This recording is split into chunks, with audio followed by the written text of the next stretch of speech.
JR, Kory, welcome. thanks for having me. I've heard you describe yourself as a second generation accidental hotelier. Keyword accidental. I think that'll be a fun way to start this conversation. Let's go back to the first generation of accidental hoteliers in your family. Can you tell us about your parents, your upbringing in Chicago, and what they were doing before they accidentally got into hospitality? Yeah, so we did it again. I don't know if this is the best way to put it, but come from a very entrepreneurial family. My dad started a commercial printing company in the mid 1970s, and that was his bread and butter. My mom worked in corporate America. She was her background's in microbiology, so she was getting FDA or prescription drugs that were approved, working with the FDA. And in the late 80s, my mom went to college. They sort of joined forces in the printing world, and he built my dad built a massive book of business. Um, my mom joined these, and then they got bored and went everything from retail to uh, malls, all sorts of traditional mom and pop businesses. And hospitality opportunity came up early 90s, post RTC, distressed assets. And a good friend of my dad's approached him to see if he wanted to acquire a hotel. So he went head first, got an SB. I actually found his SB loan documents a few years ago, like 2% loan, put his life savings into a 100-room Western exterior corridor, two-story, full service box. Every sin you can put a business into these worlds. So he literally locked up his shop and moved on to Montgomery, Alabama, stayed a night in the property, flew back the next morning and said, "Great, let's buy." And his friends are broker and said, "Happy to run it. We can move it to sweat equity." And the went through closing, took it over, started looking it a couple months down the road, and he comes up and says, "I got to go home to Virginia to see my family, and I'm leaving the keys, the metal keys to the property under the silk plant in the lobby. So come down, make payroll, go ahead and pay bills that come in. I'll see you." What does that mean? You can't do it anymore. You have the sweat equity back. Good luck. Walked into my mom's office in the print shop and said, "Honey, what are we going to do?" And my mom's a very tough woman. And she turns around and says, "Honey, you're going to go learn how to run it." So when we packed a bag, moved down to Montgomery, and leaned into the people, this team that was there that's been there before, called the product owner to as open as you could be to say, "I need help." And I tip my hat to Humboldt because that is what really laid the foundation for his success. People came to help, to advise, guide, and that was the beginning. Wow. We're going to get much more into that, but you mentioned they had a print shop in Chicago where you grew up. Can you tell us a little bit about that before we get into the hotels? Magical business. In the 80s, 90s, there was no FedEx store or Eco store. Everything you needed printed from business cards, rubber stamps, and letterhead, everything to the print house. So he would literally go door to door to get orders. Um, and at that point, he didn't even have a shop. He would go collect orders and then find a shop to go get it printed at as a broker, so to speak, and make a little margin in the middle. And the business really took off. He saved, I want to say, $8,000 and said, "Okay, I'm going to buy some equipment." And found somebody in the Chicago Tribune newspaper who was selling equipment, went to his house, he had the equipment in his garage, didn't know what he was buying, looked at it and said, "This looks good," and wrote him all $8,000. And the guy basically said, "You have to get this garbage out of my garage. By the end of the day, I'm scrapping it." And he told him, "You're a fool. You bought trash. This equipment isn't worth $800. And that was all he had. He had $8,000 in savings, and that was it. Took it, got some guys in a couple of U-Haul trucks, moved everything into the basement of his townhouse and taught himself how to use it. The shops that he was going and getting these jobs printed at, he became friendly with the owners. It's like, I bought some equipment. Can you show me how to use it?" So they taught him. It was all willingness to put yourself out there and ask for help. And people helped him. He's like, "I was so broke, I didn't have money to buy ink and paper. So I would buy, you would buy ink by the pound." He's like, "I would ask them for half a pound of black ink, and they would give it to me in styrofoam cups and do the job." Wow. So How the print shop was that the majority of your childhood, or was that before before you came into the picture? Print shop was a lot of the childhood, and then a lot of exposure to retail businesses. And then in my kind of mid late teens, it was hospitality, getting down to his properties in Alabama, spending summers there, and then just working with the guys. Like you get a maintenance guy changing light fixtures, stand next to him, he's doing it. And I can name the guy who taught me basic electrical. I could name the guy who taught me basic plumbing, and it was just great maintenance guy. Learning how to make beds from the rheumatics. Been there for 10, 15, 20 years. It was just shadow learning and actually being tagged to a good job as needed. You spent your whole life in Chicago. You and I are both from Chicago. I understand you went to DePaul hospitality school, and I believe you're still involved there today. Are you still involved with the hospitality school, and what's your position there? I am, yes. So the school was founded about 50, 60 years ago. Don't quote me. And I joined after the first year with the initial board of advisors, executive board. And we really built the curriculum as industry spoke up and said, this is what we need. These are the programs we need. These are the prerequisites. So I'm still, the board was rebuilt more over the last year, still involved in it, still very vocal, but programming, mentoring opportunities, mentored students who are now well into industry. And I see them as my peers now. I recommend them on appraisals when we're acquiring a property. It's really fantastic.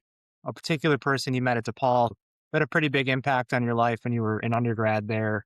You want to tell me about Rosie? Good old Rosie. Last year of undergrad, getting a degree in finance. And I remember I was in class and Zoe, Professor Bateman said, anybody read the journal today? No. One gal raises her hand. What was the headline? Lehman Brothers files for bankruptcy. Nobody in that room understood what that meant. And he said, I'm really sorry. You guys are walking in to a really, really difficult employment environment. The entry level jobs that you guys would go in it for or apply for as analysts, you've got folks with 10, 15, 20 years of industry experience applying for it. That's how bad of a market you're walking into. So I ended up in a Rosie's class and we just kind of hit it off. He was an investment banker by trade. And Rosie would just pick on me and say, hey, Patel, give me the dollar value if you stack quarters from the floor to the ceiling. And so I'd say, hey, it's a roll of quarters is 3 inches long, $10 in a roll of quarters, $40 a foot. Ceiling's 10 feet tall, $400. I said, great. I was like, I don't care about the outcome. I care about how you got to the outcome and your logic working through it. And so we chatted a bit.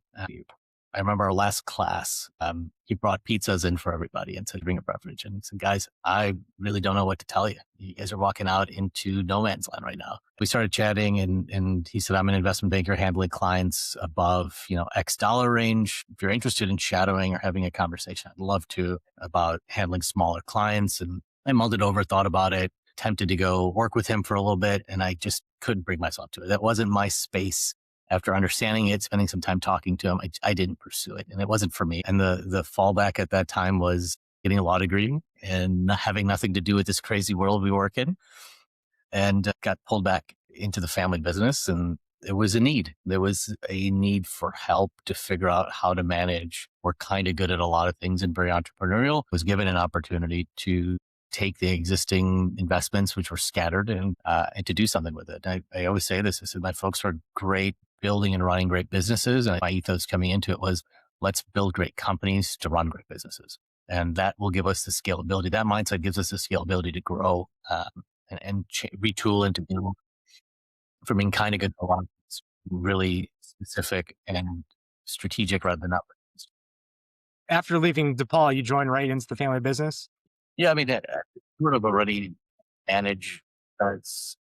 There's the asset management, times where I got at a property where GM left and I was the GM and the front desk clerk running 2 shifts and playing maintenance and cleaning rooms. It happened. So I was already sort of 1 foot in, but didn't want anything to do with that part of the industry or that part of the family's businesses. And it wasn't an industry that really piqued my interest. It was interesting, but I couldn't see myself in it day to day.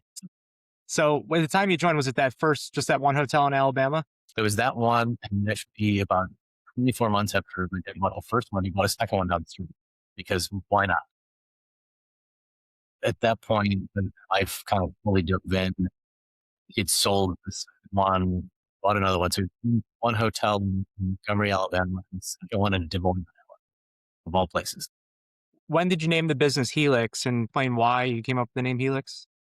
Started buying and accumulating a portfolio, building a team up, and like this sort of exploration journey. Folks tell me, they're like, you may not love this business right now, but it's in your blood. You don't realize it, but it's in your blood. It's in your blood.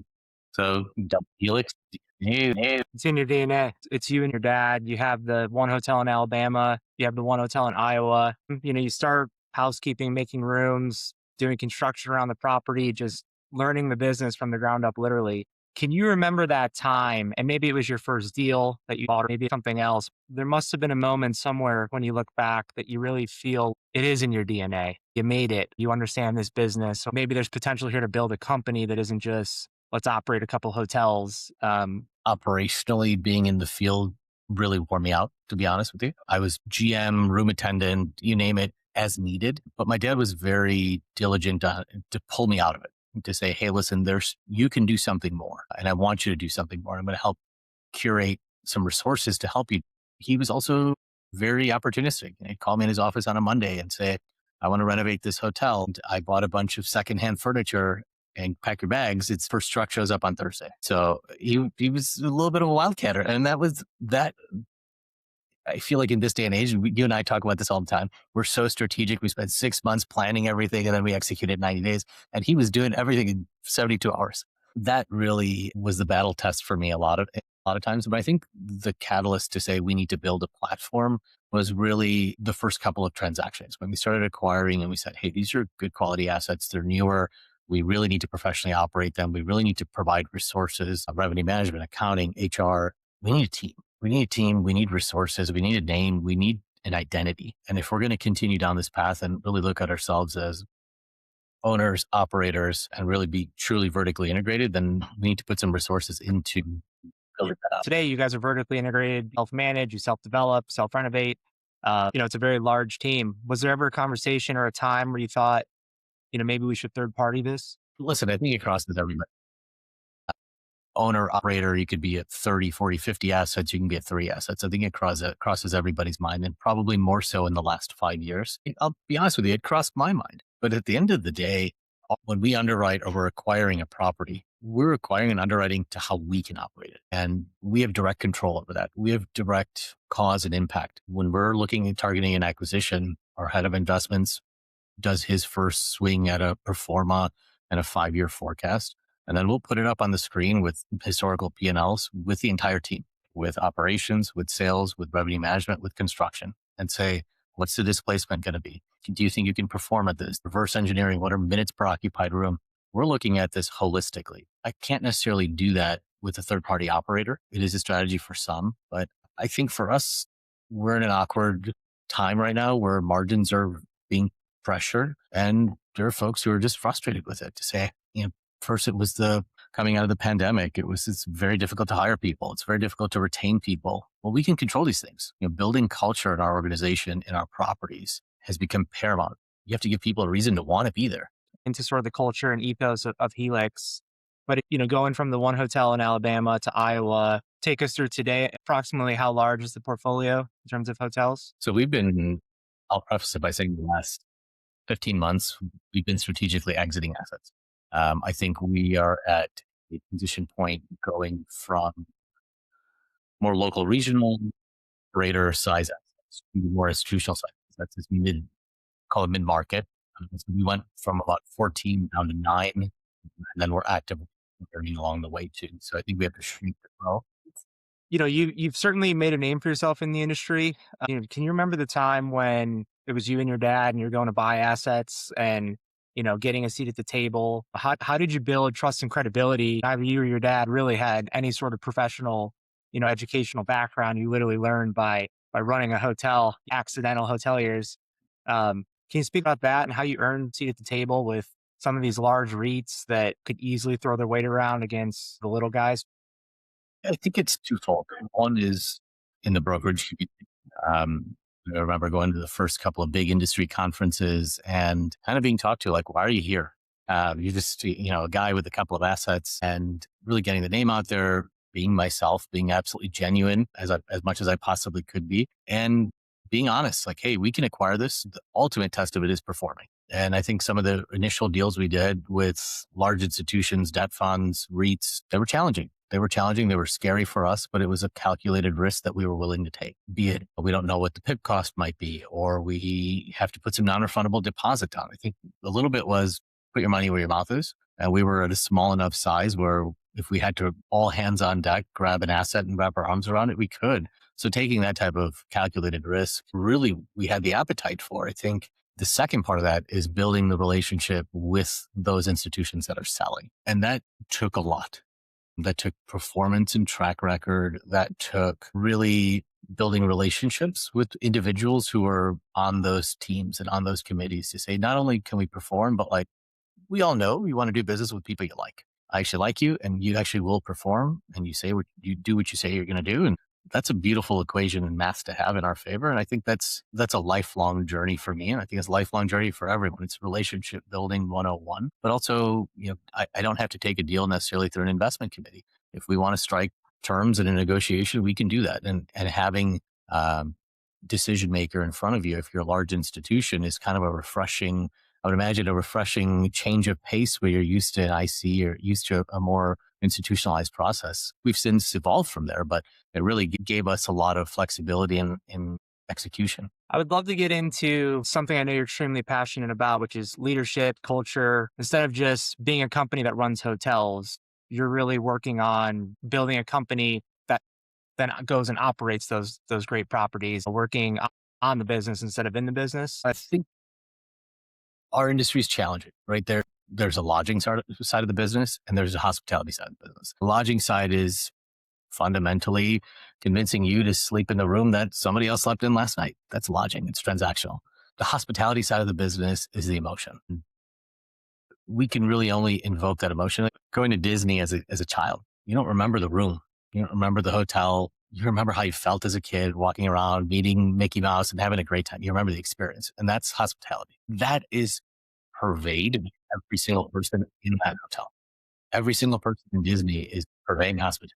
We put ourselves in a position where our team members feel that they're empowered to purvey hospitality and create a hospitable environment for a guest. Then ultimately that's successful. The challenge is really giving people a reason to want to stay. And it makes it personal. Otherwise, it's a job. So creating that personal environment and giving people a reason to stay is really rooted in our biggest values are number one, when we acquire a property, and we tell the team this openly, is we want to make sure all of our stakeholders are taken care of. That is every single person that walks through the front door. That is all the team members here, every guest, every vendor. We're not paying vendors and we're not getting deliveries. You can't be successful. We're not going to tie anybody's hands and ask them to swim. I think the second is to keep our properties in the best possible condition and shape we can. They're not all brand new, but our job is to make sure, be stewards of the physical asset, physical plant. And the third is to try to run a fiscally, financially responsible business. Typically, if you do the first two, third one falls in a line on its own. But really, the culture has become the backbone. And we see it in our retention numbers, giving people an ability to put their stamp on the place of work or the place that they take a lot of pride in. We talk about cross-training in every single business. You guys talk about it. We talk about it. I'll give you a quick example of cross-training exercise. We look at folks that are highly loyal to a particular property, a particular general manager, and feel that, hey, Kory's giving me an opportunity and I'm a room attendant and Kory's giving me an opportunity to answer the phones. I don't want to let him down. And I don't want to also let him know that I'm scared out of my mind to answer the phone and talk to people, but I don't want to let Kory down. So we've kind of taken a step back to say, okay, we know the tasks that need to be done in a property during a certain time frame during the day. Let's put the task board up. Let's let the team self-regulate. These 10 items have to be done. You guys figure them out. And as they're done, you sign your name next to it. And all of a sudden, the team starts to regulate itself to say, hey, I did 5 today. You got to pick up a couple. Or I'm having a hard day. Can you help me out here? The team starts to regulate. The execution end result is the same. The communication and the collaboration starts to happen. And then you can start to see where folks start to gravitate to. If sweeping the parking lot is easy for me, guess what? I want you to cross-train me in that. And all of a sudden, you've curated the job to that individual. And now you start to loop in a cultural aspect. Let's paint the break room and everybody put their handprint up. Now you physically have a presence in that property, in your place of work. So where else are you going to be able to find a place where you have your physical stamp in the building? The job is essentially curated to what you like doing and what you perceive as easy. And you're given growth and the ability to learn more and expand your skill set. That's a winning combination. And we have to really recognize that we had to do it and we're executing it. Along with that, it's really treating people like humans. The job all has to get done. It's really giving people a reason to feel pride in what they're doing, showing them the impact of it, giving that recognition to say, hey, John, you were called out on a guest resume for executing something. There was a challenge. There's always a challenge. The challenge was managed so well by you. And those who don't know what John did, this is what he did. This is learning opportunity and an experience share opportunity. I think it's really an ecosystem you have to build of this give and take, and it has to feed both ways, and you have to have full buy-in. When we started to push this type of programming out, there were folks that drank it and there were folks that didn't. And the folks that didn't, you can see it in their scores. You can see it in their retention numbers. And the volume of turnover went down. The retention went up. Guest service scores went up. Property conditions improved over time. It's really a cascading effect. And I think it is a big part of the next sort of 3 to 5 years of those who are going to really double down and succeed in growth and be able to maintain it. And those who are going to really struggle because it's become a transactional hiring environment. You have to give folks a reason to be there. And more to your culture, something special, if you're comfortable sharing it, that you do. If you called it a leadership summit, but you can all the general managers together. You mentioned that to me once. I think it was a super special thing. Can you say a little bit about that? Yeah, absolutely. This is something we're really proud of. We recognize leaders are all of our organization, department heads, assistant managers, general managers, directors of sales, sales managers. So we really broke this out into skill set and impact set. We're hosting an assistant general manager summit.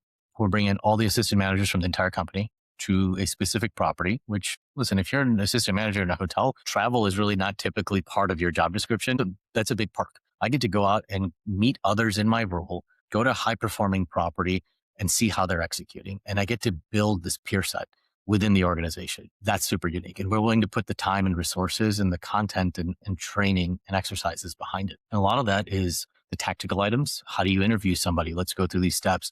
But the second part is leadership development. We really need to build this bench strength internally to say, are you ready to take a leadership position? Can your general manager leave for a day, a week, a month? And are you prepared and have the tool set to take over? And we're developing this next gen leader. From a true leadership summit perspective, we're hosting our general managers, directors of sales, sales managers, essentially annually in Chicago. We get everybody up here and it's a super curated, call it a brand conference. It is started. We had a strategy session on this yesterday internally. So there's a core word. Every single year, head of operations, David Fieldsuth, he'll put out the entire team and say, what is your focus word of the year? Mine for this year is ascend. We all need to ascend and we all need to grow together. And we create this theme for the summit and we'll basically break it out and say, all right, what are our strengths? What are our weaknesses? This year's theme is forward. Let's move forward from every department rather. So let's highlight where we're at and start to focus on where we want to go. We'll bring in a keynote speaker to really tie in the conversation. Last year was really leadership development and growth. Let's do focus areas on everything from having that hard, challenging conversation, confrontation, to sitting down and really getting to understand our decision-making process. There are things, are there emotions that get in the way of making a decision? And if something's really easy and I'm excited about it, I'm going to do it in a heartbeat. So if I'm fearful of an outcome, fear is stopping me from executing. Let's really understand the individual. Let's teach them and give them a tool set to grow through it, and ensure that they have resources. And I think a lot of it is building thought framework. How do we think about people? How do we think about organizations? You said, you have somebody who's highly loyal. You can have a simple 2x2 chart and say highly loyal on one axis and highly skilled on the other. And you want everybody who's very loyal and very skilled. Let's chart your team members out and where are they at on this scale? And what do we need to do to motivate people to become high performers and highly loyal to an organization? And really create a customized plan where you can start to impact the people that make the biggest impact. So this is true leadership growth and development. We're not sitting here and telling you how to code invoices. That's a tactical skill. Our team should know how to do that. This is really how can you be the most effective leader culturally, financially, tactically, and in execution. I had a GM look back at me, a young guy, first time GM, turn around in his seat last year where we brought in our keynote speaker and said, did you put us in a therapy session? I was like, you betcha. It was a great, interaction. And we encourage folks to use a really experienced share mindset, something, very cheeky we do. First day you walk in, everyone's, the tables are curated, you sit down, and and it's an experience show. Let's sit down and give me your update. What are the top 5% newspaper headlines that you're most proud of in your property and professionally? Give me the bottom 5%. And everyone takes a giant, those large Post-it sticky notes and sticks them all around the room, put your name on it, and you write the three things that you're the strongest at. Maybe you're great at, executing your breakfast. Maybe you're great at retention. Put the top three things and put the three biggest struggles that you have. And the job of that entire team, agnostic of the role you're in, is to contribute to the biggest challenges each person has with notes, signing their name next to it, and also cross-pollinate. You're building this culture of collaboration to say, hey, I know you're really good at those things. I really need some tips and advice. Can we sit and have 5 minutes and a cup of coffee? I'd love to pick your brain on it. Now, all of a sudden, you have the team sharing information. We can have Slack channels and Teams channels. It's difficult to spur up dialogue, but when it's face-to-face and folks are willing to be open and out there, conversations happen. It's amazing. Thank you for sharing that. I know it's super personal and something you're passionate about. When I hear you describe that, you sort of light up. I don't know if you've thought about this, but all of these employees, you think about how many employees of Helix it takes to operate one hotel, let alone multiple hotels distributed throughout the country. The job of every person that works in a hotel, you're in hospitality. It's service, it's taking care of others.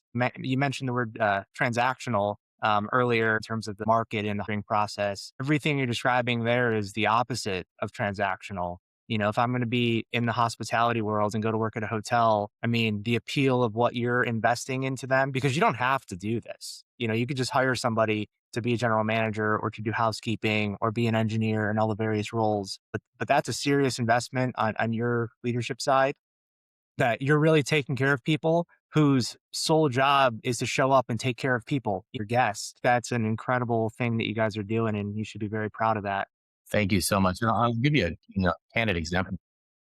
My wife comes from an architectural background. She worked in fine jewelry for a decade plus, running, the Tiffany store in Wall Street, the Tiffany store in Machine Avenue in Chicago. And I remember our dinner conversations in April, May, June of 2020. Part of the pandemic, world is freaking out, and justifiably so. Luxury goods were selling at a breakneck pace. And so she said, it's such a challenging environment to hire because we're selling. I mean, we have lines outside the door in the morning when we open, and I really need folks to be able to transact, but also you go to this store to get the full experience. And I don't know where to hire people from. And I just looked at her. I was like, go to every high-end 5-star hotel in the city and steal their concierges. They're running 10, 12% occupancy. These folks, the product is going to sell itself. They know how to sell it with hospitality. They know how to sell the service aspect of it.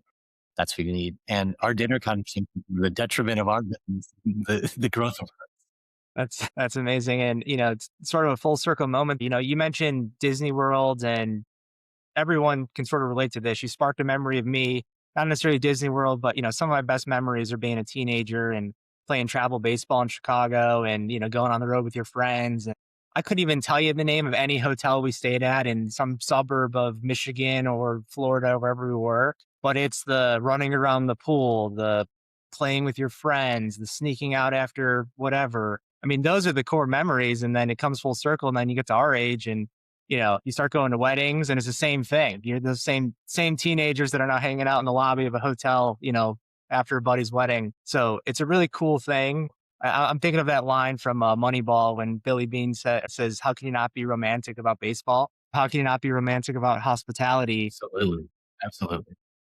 I'm sure it's easy for you to start looking at hotels as boxes and spreadsheets and numbers, heads in bed, so to speak. But, everything you're doing with your leadership conference, the culture of Helix, I think that is all going to pay dividends in the form of inspiring that next generation of moments and memories for people that are your guests.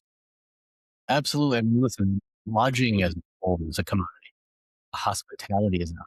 And when you start to realize the difference between the two and the impact it can really have for your team, for the people that are working for you, but also candidly for the financial viability of that investment, hospitality, that being able to curate that experience is what sets you apart. Love that line. Lodging versus hospitality. Yeah. You're in Chicago. You've always been in Chicago. Your dad's first hotel was in Alabama. The second one was in Iowa. How many hotels do you own in Chicago? We have no hotels in Chicago and not in this. Not in Illinois either.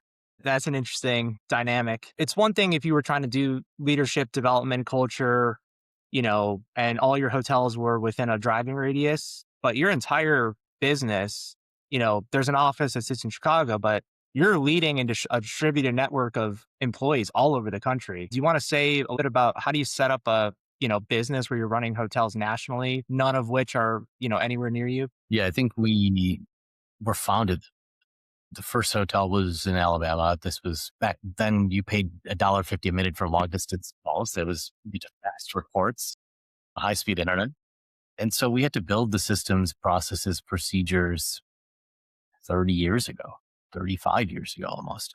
Um, so our inception was atypical. I think the vast majority of folks who were in industry started local, regional, buy something that you can drive to, manage it, grow from there. We grew the exact opposite way. No ding to Chicago, no ding to the state of Illinois. Great properties, great cities, great markets, but this is home for us. I think we really focus on market metrics and we'll follow the market metrics that make sense for our underwriting. But from the get-go, we were built as a remote, distant operator. And the team, I think if you look at our team right now, our team is built to scale. Our systems and processes are built to scale. If I tell people pretty openly, I was like, we could double or triple in size and really not have a lot of additional manpower, systems, processes. It's built to be able to grow. And I think that's an important and a very intentional thing that we did early on to say if an opportunity presents itself to grow at scale quickly, we can take it on. It's awesome. I'm curious to get your thoughts. Can you simplify how does a hotel actually make money? Fundamentally, I think it's a twofold question. And we look at it, a potential acquisition the same way.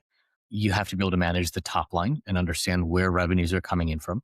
When we're analyzing acquisition, we're getting into the weeds. We're looking at what's your segmentation? Is it group business? Is it leisure? And what are the risks associated with each of those segments? Do we feel that corporate spending is going down? Is it going up? Is corporate group business going up? We're really running a fine tooth comb through the sources of revenue.